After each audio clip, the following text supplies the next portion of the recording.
Hello there. Today we're looking at the game from the 2003 US Chess Championships with the white pieces as Grandmaster Maurice Ashley, and with the black pieces was newly crowned Grandmaster at the time, Hikaru Nakamura, who was about 15 years old. This was an exciting game. Maurice started out with e4, c5 from Hikaru, knight f3, d6, Sicilian defense, d4, c takes d4, knight takes d4, knight f6, knight c3, and a6, and we have the famous Najdorf defense. Bishop c4, e6, blunting the action of the bishop on c4, as I always like to say. Bishop b3, b5, an aggressive move by Hikaru here.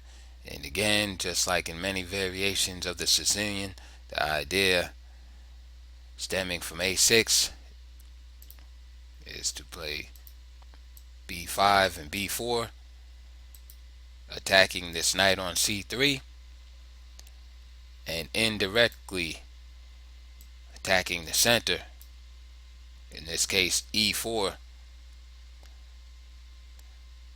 with this knight, as the knight on c3 is the protector of e4. And often when b5 is played, this bishop will go to b7 to enhance black's influence in the center. So we get some lively games here. Bishop g5, initiating a pin on this knight, again indirectly fighting for the central square e4. Bishop e7 breaks the pin. Queen f3, and now we have ideas of discovery attacks on this rook after e5.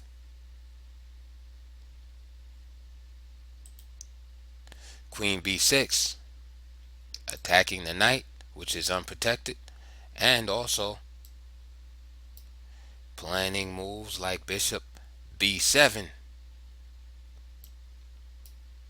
to counteract this threat of e5. Castle's queenside,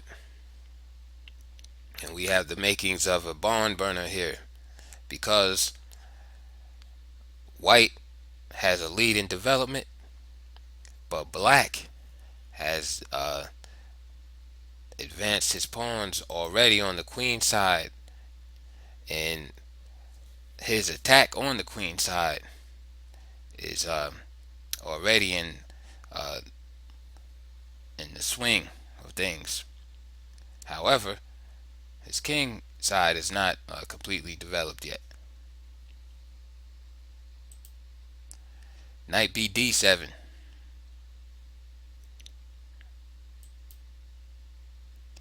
rook he1. So Maurice has completed his development and he's ready to attack.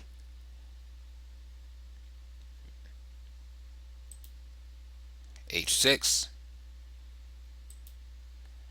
and Maurice just goes for it. He plays e5. He has an attack on this rook, and he's figuring he has the lead in development, and it's time to attack.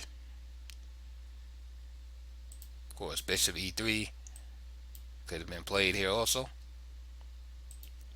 but he goes for the attack. e5, there's bishop b7, queen h3, and notice the amount of pressure on this e6 pawn, and that's one of the points of playing this Fischer variation of bishop c4, is it, although this bishop is blocked by e6, is that white wants to prove that this pawn is vulnerable here. And then after the exchange on d6, then this rook will add to the pressure of this pawn also. So d takes e5, and there it is, knight takes e6. A good move by Maurice. And now we see that the bishop is open up. F takes e6. Bishop takes e6. Now we have a bunch of pieces on this square.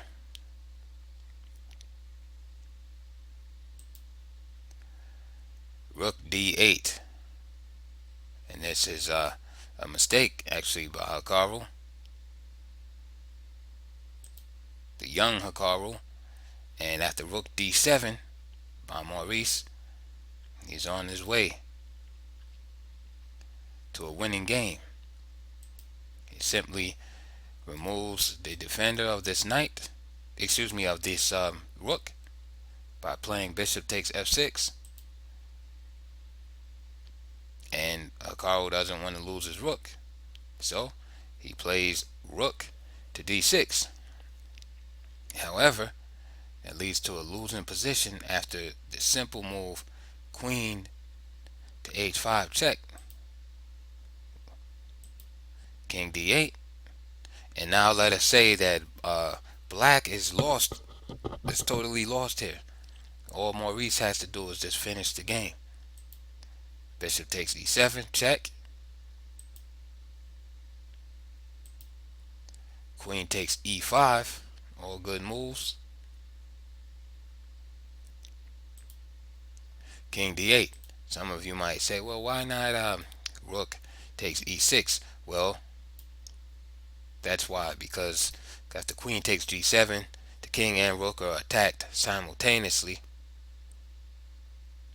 and that is just winning for white. So king d8, and Maurice plays knight d5, which was not the best move. The best move here is bishop d5, which leaves this option still open for the queen, and also this check right here. So for instance, let's say bishop takes d5, knight takes d5, attacking the queen. So queen c5 must be played, and then there's that ace in the hole, queen takes d7. And it's kind of hard to find a place for this rook. For example, if rook e8, then just simply rook takes e8, king takes e8, and queen e7 checkmate. So white is completely winning there in that scenario. However, queen takes e5, instead of the winning move, right, the strongest move I should say, bishop d5,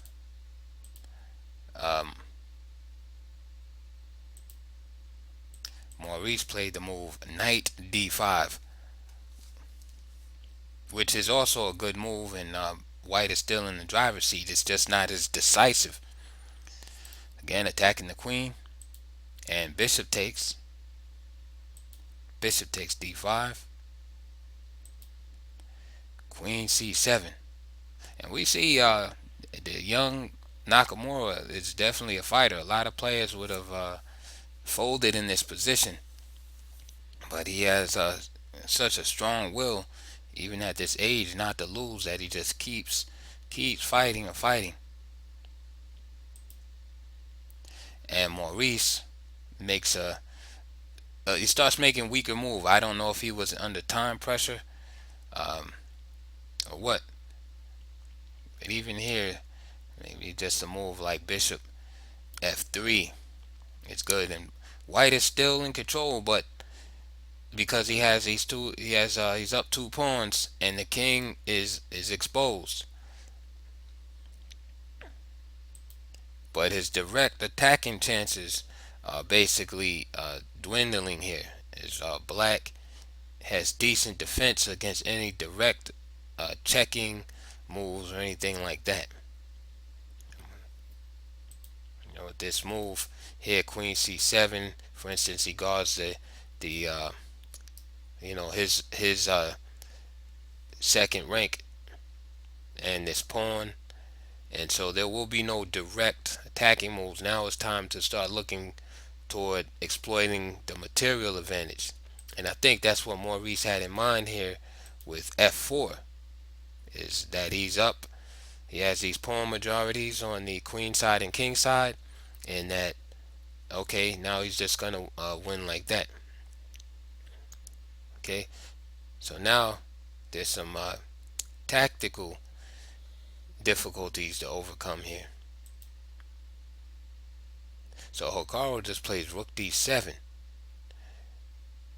and the idea is real primitive and simple.